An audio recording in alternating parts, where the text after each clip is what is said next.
Asante. Kwanza kwa jina mimi naitwa Upendo Wela, mkuu wa wilaya ya Tabora, kwa maana ya Tabora Manispaa. Kimsingi kuhusiana na swala zima la uchaguzi mkuu wa mwaka huu 2025 ambao unatarajiwa kufanyika hapo kesho kwa maana ya tarehe 29 ya mwezi wa 10 mwaka 2025, maandalizi yake yako vizuri. Kwa maana nikizungumzia maandalizi, manake hapa ninaizungumzia Tume Huru ya Taifa ya Uchaguzi ambayo watumishi wa tume wapo pia hapa kwetu kwenye manispaa ya Tabora, na kwa taarifa ambazo wametupatia ni kwamba maandalizi yote yanakwenda vizuri. Kwa maana ya wasimamizi tayari wameshapata semina, lakini makarani wameshakula viapo na tayari wameshaelekezwa kuelekea kwenye maeneo ambayo wanatakiwa kwenda kusimamia uchaguzi huu. Lakini pia tukizungumzia swala zima la vituo vya kupigia kura, kimsingi kwenye wilaya yetu kuna vituo 586 kwa ujumla wake, vituo vya kupigia kura, na kwenye vituo hivi manake vituo 348 venyewe viko kwenye majengo ya kudumu, kwa maana majengo zile taasisi za serikali. Lakini vituo 238 venyewe ni vituo vya wazi ambavyo vimeainishwa kwenye maeneo ya wazi na vitajengwa kwa namna ile ambayo mwongozo wa tume umetolewa. Kwa hivyo na venyewe maandalizi yake yameendelea, tayari vimekwisha kuanza kujengwa na vingine vinaendelea kujengwa. Manake mpaka kufika hapo kesho, kila kituo kinachotakiwa kutumika kwa ajili ya zoezi zima la kupigia kura kitakuwa tayari, na wananchi wanasisitizwa kuendelea kujitokeza kwa sababu tayari wameshapewa hamasa ya kujitokeza kwenda kupiga kura. Kwa hivyo kwa utayari huu na matayarisho haya ambayo nimekwisha kuyaeleza, bado tunawasisitiza kwamba kujitokeza kwa muda ule ambao umeainishwa na Tume Huru ya Taifa ya Uchaguzi, ambayo ni kuanzia saa 1 asubuhi vituo vitakuwa wazi mpaka majira ya saa 10 jioni. Kwa hivyo sisi kama kiongozi mwenye dhamana ya wilaya ya Tabora, ninaendelea kuhamasisha wananchi wa wilaya hii kujitokeza kwa wingi ili kwenda kutumia haki yao ya msingi ya kidemokrasia ya kuchagua kiongozi wanayemtaka katika kipindi hiko cha miaka 5. Na tukizungumzia katika swala zima la usalama, pia usalama umeimarishwa.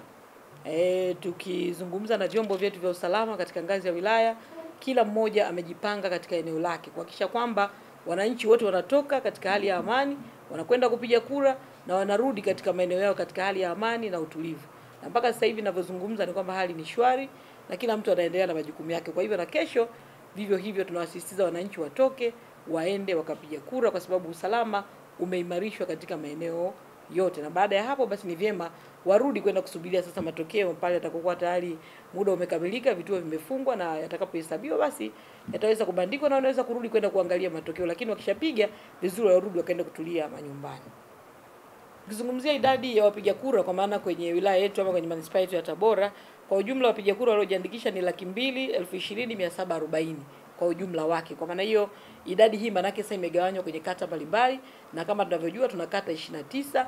Kwa hivyo idadi hii ya wapiga kura imegawanywa kwenye kata hizo, na kila mmoja aliyokwisha kujiandikisha manake tayari ile orodha ya wapiga kura ilikwisha kubandikwa kwenye vituo mbalimbali. Kwa hivyo kila mtu akienda sehemu aliyojiandikisha obviously atakuta jina lake pale na kituo alichopangiwa kwa ajili ya kwenda kupiga kura. Kwa hiyo akishakuta jina lake manake ndio sehemu sahihi ambayo yeye anapaswa kupigia kura, na ni muhimu kwenda kufanya zoezi hilo. Ni muhimu wananchi wakishajitokeza kwenda kupiga kura warudi nyumbani kwenda kusubiria matokeo, kwa sababu tayari kumekuwa na wengine katika mitandao hiyo wanahamasishana, si ndivyo? Wengine wanahamasishana kwamba sisi tunahamasisha kwenda watu kupiga kura, wengine wanahamasishana kwamba wasiende kupiga kura wakafanya nini, maandamano. Kwa hivyo inawezekana ni katika namna ya kuwatahadharisha kwamba ni muhimu sasa ukishapiga kura rudi katika hali ya amani, rudi nyumbani, ili sasa mkishakutwa vikundi pengine mnaweza mkaisiwa ndio wale pengine waliotangazwa kwamba wanaandamana. Pengine inawezekana lengo ni hilo tu, kuhakikisha kwamba sasa ni tahadhari ya kawaida tu ambayo wananchi wanapewa ili kuhakikisha kwamba wasijikute katika matukio mengine ambayo pengine hayakutarajiwa ama hakuwa mafikirio kwenye matukio kama hayo. Kwa hivyo nafikiri ni jambo la kawaida, na kama ambavyo mimi nimesisitiza kwamba wakishapiga kura warudi nyumbani kwenda kutulia kusubiria matokeo. Kimsingi kama nilivyosema pale awali, kwa mujibu wa taarifa ya wenzetu sasa wasimamizi wa Tume ya Taifa ya Uchaguzi, taarifa ambayo wameipatia ofisi yangu ni kwamba tayari vifaa wamekwisha kupokea. Vifaa vyote muhimu ambavyo vinatakiwa kwa ajili ya zoezi hili vimeshapokelewa, na hivi tunavyozungumza tayari wengine walishapewa kwa maana wale wasimamizi kwa ajili ya kwenda kwenye vituo vyao sasa kuendelea na zoezi. Kwa hivyo vifaa vyote vinavyotakiwa vimeshafika na wasimamizi wameshakabidhiwa kwa ajili sasa ya kwenda tu kusubiria hapo kesho ili kwenda kusimamia zoezi zima katika maeneo yao.